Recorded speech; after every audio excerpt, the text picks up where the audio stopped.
आइए प्रिय भाई बहनों, आप सभी का क्लास 10th में स्वागत है। देखते हैं हम लोग प्रश्नावली 6.5 का क्वेश्चन नंबर आज देखते हैं 6। एक समबाहु त्रिभुज ABC की भुजा 2A है, उसके प्रत्येक शीर्षलंब की लंबाई ज्ञात कीजिए। प्रत्येक शीर्षलंब की लंबाई ज्ञात कीजिए। ये क्वेश्चन नंबर 6 है कि एक समबाहु त्रिभुज ABC की प्रत्येक भुजा 2A है, उसके प्रत्येक शीर्षलंब की लंबाई ज्ञात कीजिए। आइए हम लोग इसके हल पर आते हैं। प्रिय भाई बहनों, देखते हैं प्रश्नावली 6.5 का क्वेश्चन नंबर 6। देखें, यहाँ कह रहा है एक समबाहु त्रिभुज है, एक समबाहु त्रिभुज है A B C। समबाहु त्रिभुज की तीनों भुजाएं समान है, ऐसा समबाहु बोल रहा है, तीनों भुजाएं समान है। ये कह रहा है इसके प्रत्येक शीर्षलंब और प्रत्येक भुजा का मान लिखा 2A, ऐसे 2A भी है और यहाँ भी ये भुजा ये भी 2A इकाई है, इसे दिया। अब शीर्षलंब की बात करें, चलो हम एक शीर्षलंब खींच लेते हैं। शीर्षलंब की लंबाई ज्ञात करना है तो चूंकि भुजाएं जब समान है, समबाहु त्रिभुज के प्रत्येक भुजा 2A सेमी है या 2A इकाई है, तो प्रत्येक शीर्षलंब भी इसका जो है क्या होगा, वो भी बराबर होगा। तो चले हम लोग एक शीर्षलंब की गणना करते हैं। चूंकि समबाहु, यहाँ हल लिख देंगे, हल में चूंकि समबाहु त्रिभुज ABC का एक शीर्षलंब क्या है, AB, इसलिए समकोण त्रिभुज ABB में, चूंकि समबाहु त्रिभुज ABC का एक शीर्षलंब AD है, इसलिए समकोण त्रिभुज ADB में लिखते हैं हम AB square equal to BD square plus AD square. किस संबंध से आपने लिखा, इसको कोष्ठक में लिखना बहुत ही आवश्यक है। पाइथागोरस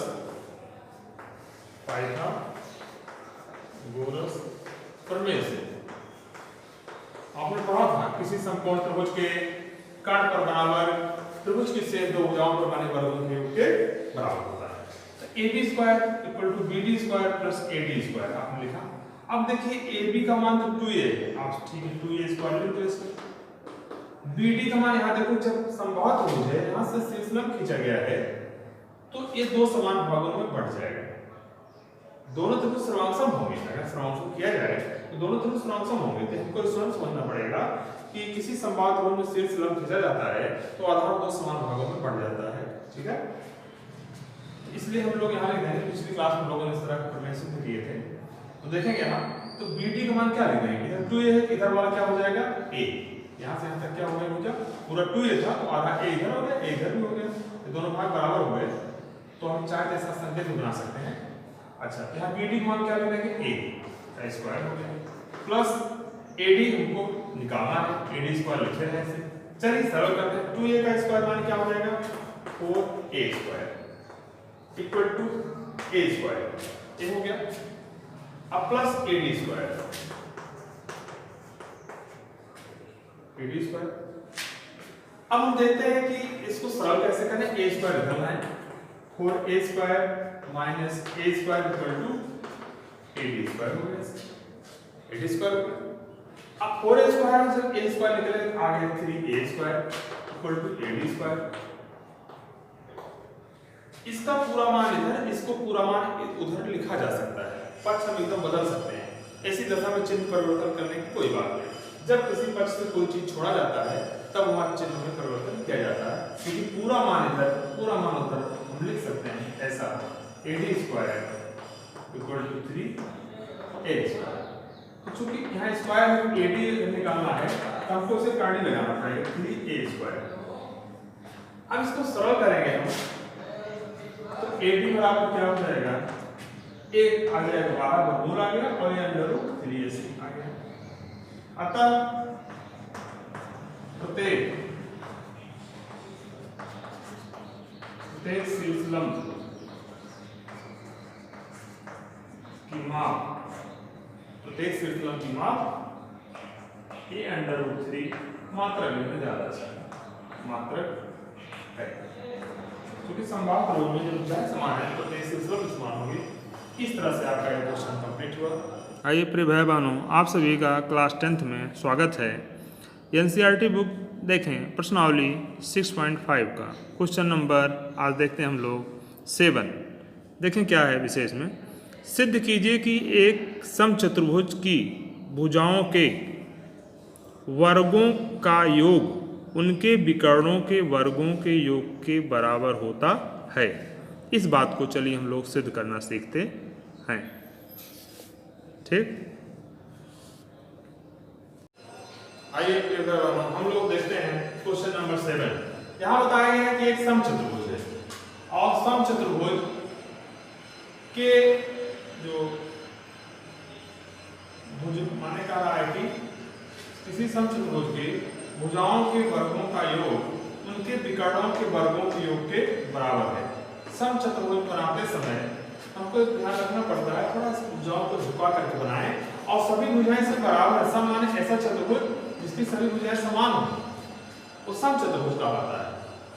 तो देखें, और इसके विकर्ण की भी बात किया है तो हमको चित्र में विकर्ण भी बनाना पड़ेगा, क्योंकि विकर्ण बता रहा है, इसमें विकर्ण बता रहा है कि विकर्ण भी इसमें दिए गए हैं। विकर्ण की चर्चा किया है, इस नाम के फिगर में हमको विकर्ण भी बनाना पड़ेगा।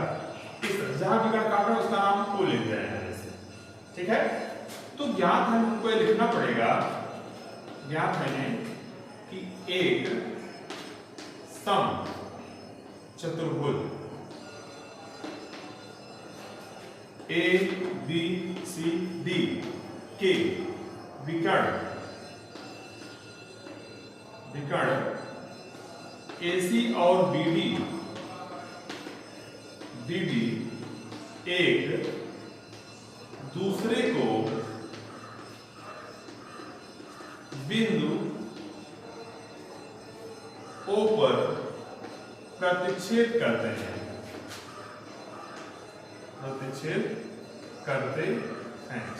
ये बात इसमें आपने फिगर बनाया है तो थोड़ा सा परिचय देना पड़ेगा कि ये समचतुर्भुज ABCD हो गया, इसके विकर्ण एक दूसरे को बिंदु O पर प्रतिच्छेद करते हैं।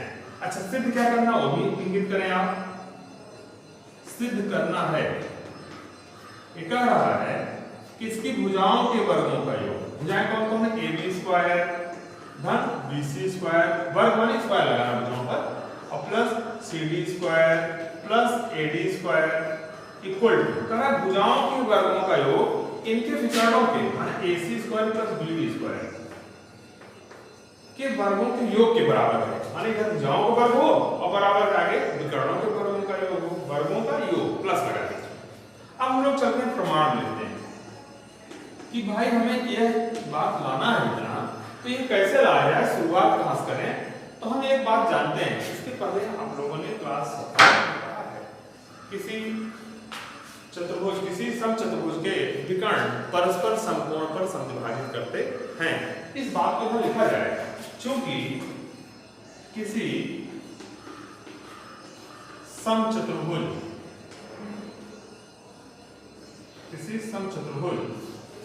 के विकर्ण एक दूसरे को समकोण पर समविभाजित करते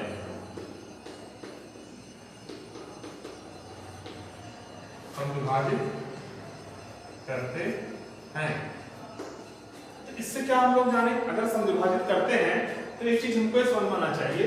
इसलिए AC लंब BD, एक बात ये क्लियर हो गई, ये लंब है दोनों एक दूसरे पर, और साथ में दूसरी बात क्लियर क्या हो गई, इस समीकरण एक हो गया, तथा दूसरी बात इससे क्या आ गई कि ये जो भाग इनके हैं, तो माने AO और इधर OA और OC, इधर OA इक्वल टू OC, और दूसरी बात क्या लेते हैं, OB इक्वल टू OD। इस समीकरण दो लेते हैं कि हमारी जानकारी में तो है, लेकिन हमने यहाँ लिख करके थोड़ा इसको इंगित कर दिया, हाँ ये बात भी हमारे जानकारी में इस संबंध से निकल आ रही, हमने इसको इशारा कर दिया इस तरह से। अच्छा, अब हम लोग देखते हैं पाइथागोरस प्रमेय लगाते हैं। इसका मतलब यहाँ समकोण बनेगा, यहाँ क्या होगा, यहाँ चाहे समकोण का चिन्ह जो कि प्रश्न में अलग से दिया नहीं है, इस नाते हम यहाँ बना नहीं रहे, लेकिन हमको ये यहाँ क्लियर हो गया समीकरण से ओपन 90 अंश का कोण बन रहा है, इसलिए समकोण त्रिभुज AOB में। अब बात कैसे समकोण कहां से आ गया, तो आप ध्यान देंगे समीकरण 1 से कि समीकरण 1 से देख लेंगे तो आपको लग जाएगा यहाँ 90 अंश कोण समकोण त्रिभुज है, ठीक है। अब हम लोग करते हैं AB स्क्वायर किसी समकोण त्रिभुज में कर्ण पर बराबर एक कर्ण हो गया, समकोण है तो ये त्रिभुज में एक कर्ण हो गई, इसका वर्ग इन दोनों भुजाओं के वर्गों के योग के बराबर होगा। इधर लिखते हैं OA का स्क्वायर प्लस OB का स्क्वायर, ऐसा आपने लिखा। अब हम लोग क्या करते हैं, दूसरी बात देखो, दूसरा समीकरण हमने बनाया कि OA और OC बराबर है, OB और OD भी बराबर है, कहने मतलब OA और OC बराबर है, तो अगर हम OA को हटाना चाहें तो पूरा AC का आधा है ऐसा भी बोल सकते हैं, जो कि जब दोनों तरफ बराबर है तो OA जो है पूरे विकर्ण AC का आधा है, तो हम यहाँ इसको ऐसा ही करना चाहते हैं। AB स्क्वायर ज्यों का त्यों उतार लिए, यहाँ लिख देते हैं AC/2 का होल स्क्वायर, और इसको लिख देते हैं BD/2 का होल स्क्वायर, ऐसा लिख दिए। अब इसको हम मिटाते हैं, देखिए इसको मिटा दिया जाता है, फिर आगे चलते हैं आसानी से। तो आपने यहाँ देखा कि AB स्क्वायर आया और फिर आपने OA और OB को हटा दिया, हटाने पर जो मान आया उसको आपने लिखा। इसको फिर एक बार सरल करते हैं, AB स्क्वायर हो जाएगा AC स्क्वायर बटा 4 धन BD स्क्वायर बटा 4 आ गया। इस तरह से इसको हम सरल करते हैं आगे, इधर लिखते हैं AB square equal to AC square plus BD square. जैसे आप प्रमेय संख्या और भिन्न को सरल करते हैं, जब दोनों हर बराबर था आपने एक बार लिख दिया 4, हर बराबर है तो एक ही बार लिख दिया बटा करके। अब यहाँ तिरछा गुणा कर लीजिए, 4 की धन गुणा कर लीजिए, 4AB स्क्वायर इक्वल टू हो गया AC square plus BD square. अब देखिए जो आपको सिद्ध करना था विकर्णों के वर्गों के दाहिनी तरफ वो तो आ गया, बात रही अब इधर पहले तरफ भुजाएं चारों आए कैसे, तो ठीक यहाँ 4AB स्क्वायर लिखा गया है, इसको हम लोग ऐसा लिख सकते हैं 4AB स्क्वायर, फिर सॉरी 4 तो लिखा AB स्क्वायर, इसको 4 बार करते हैं, फिर AB स्क्वायर लिख दें, फिर AB स्क्वायर लिख दें और फिर AB स्क्वायर लिख दें, AB स्क्वायर लिख दें, बाकी उधर AC square plus BD square लिख दिए। अच्छा AB स्क्वायर कितना जगह लिखा गया भाई, ये तो यही है, अभी जोड़ दो फिर 4AB स्क्वायर हो गया, यहाँ तक तो आप 4 था, इस नाते आपने इसको बांट दिया इतना 4 जगह। अब हमें करेंगे AB स्क्वायर को A से उतार लेते हैं और इस वाले AB के बदले में लिख देते हैं BC स्क्वायर। क्यों, समचतुर्भुज की सभी भुजाएं समान है, परिभाषा में ही आपने देखा कि समचतुर्भुज है तो सभी भुजाएं उसकी समान होगी, BC स्क्वायर। अच्छा AB के बदले तो हम भाई सब भुजा बराबर है, चाहे जो भुजा वाला बदली करके हम लिख दें, इसके बदले लिखते हैं CD स्क्वायर और उसके बाद फिर CD बाद फिर क्या हो जाएगा, सीधा AD स्क्वायर हो गया equal to AC square plus BD square. लेकिन थोड़ा लिखना पड़ेगा क्योंकि या भाई यहाँ भुजा आ गई तो हो सकता है कि आपको यहाँ पर जैसे हम बोल रहे हैं आपको लिख के दिखाना पड़ेगा, आप उधर में काफी में बैठे नहीं रहोगे कि वहां बताने के लिए, तो आपको लिखना पड़ेगा यहाँ से, क्योंकि सम चतुर्भुज की सभी समचतुर्भुज की सभी हैं भुजाएं समान होती हैं।